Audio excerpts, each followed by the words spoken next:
Welcome to Blizzard Fire. We hope this video helps fire up your solution. In this video, I will show how to change a Subaru Forester brake light.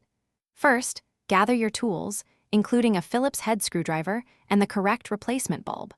Always ensure your vehicle is completely off and the parking brake is firmly engaged before starting any work. This simple preparation helps prevent accidents and ensures a smooth process. We will begin by locating the two visible screws that secure the taillight assembly to the vehicle's body. Now that you have your tools ready, let's remove the taillight assembly. Use your Phillips head screwdriver to carefully unscrew the two screws you located earlier. Once the screws are out, gently pull the entire taillight assembly straight back from the vehicle. It might feel a little snug, but a steady pull will release it. If you need more room, you can disconnect any electrical connectors by pressing their tabs. With the taillight assembly free, you can now access the faulty bulb. Locate the brake light bulb socket, which is usually one of the larger ones. Twist the socket approximately 1/4 turn counterclockwise to unlock it from the assembly.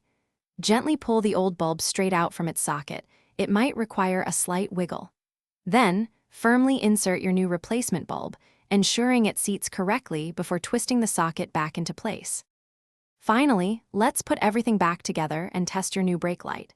If you disconnected any electrical connectors, reattach them securely. Carefully align the taillight assembly with its mounting points and gently push it back into the vehicle's body until it sits flush. Reinsert and tighten the two Phillips head screws to secure the assembly. Have a friend press the brake pedal to confirm your new brake light is working perfectly. Thanks for watching. If you found this helpful, don't forget to like and subscribe.